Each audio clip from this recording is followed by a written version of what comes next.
Hi, this is Alison, Little Miss Grosser, back with another video. Apologies for the hair. I've just been outside and it's very windy and very rainy, and my hair's gone a bit crazy, so sorry about that. This is the first of two reviews that I have said I would do, and it is for the highly brilliant, in my opinion, 1987 version of The Running Man. It's been a favourite film of mine since the family, got our first video player back in October 1990, and I remember it because it was a week after my 10th birthday, exactly. It was the 20th of October 1980 we got our first player, and it was one of the ones that we rented, and I was allowed to watch it because I think my sister had already seen it and she said I'd be fine with it. And it turns out it's now one of my favourite action films.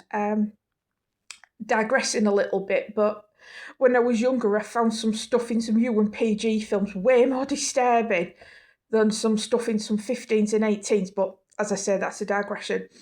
I think most of you'll know what The Running Man's about. It's based on the Stephen King novel of the same name, but he was writing under the name Richard Bachman at the time. It's a guy who is falsely accused of mass murder and has to appear on this game show called The Running Man, which is where criminals are chased.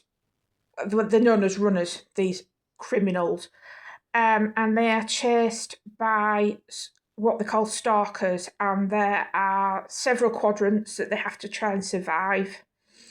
The stalkers in the film are Sub-Zero, Buzzsaw, Dynamo, and Fireball, and then they bring out a retired stalker called Captain Freedom, played by Jesse Ventura, who was in WWF, as it was known back then.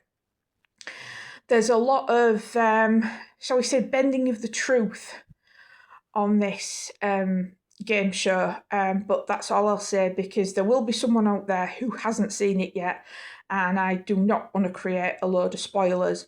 But I have to say, two of my favourite ever on-screen villain deaths are in this film. I won't say who, because then you'll be looking out for it and wondering what I'm talking about. And again, I don't want to spoil it. I'll read the back of the Blu-ray just to give you an idea of synopsis for anyone who maybe hasn't seen it. Arnold Schwarzenegger lands this thrilling big screen action blockbuster remastered for Blu-ray. Set in a dystopian 2017 Los Angeles, now a police state in the wake of the global economy's total collapse, The Running Man is the hottest rated reality competition series where condemned criminals are given a chance for freedom by running through a gauntlet of heavily armed killers known as stalkers. When an ex-cop, Schwarzenegger, is wrongly convicted of a violent crime, he finds himself on the series in the company of other prisoner contestants, featuring an unforgettably motley supporting cast including Yaphet Kotto, Maria Conchita Alonso, Jim Brown, Jesse Ventura, Toru Tanaka, Mick Fleetwood, Dweezil Zappa, and Richard Dawson. So there you go. And I will leave it there, because otherwise we could go into spoiler territory, and I really don't want to do that, because although the film will be 40 next year, don't bear thinking about. Some of my viewers who maybe haven't got the chance to see it, or maybe are a little bit younger than I am, might not have seen it, but I really, really hope that you go off and watch it and enjoy it. In my opinion, it's one of Arnie's best films. So that concludes the review. I hope to see you again in another video soon. Bye for now.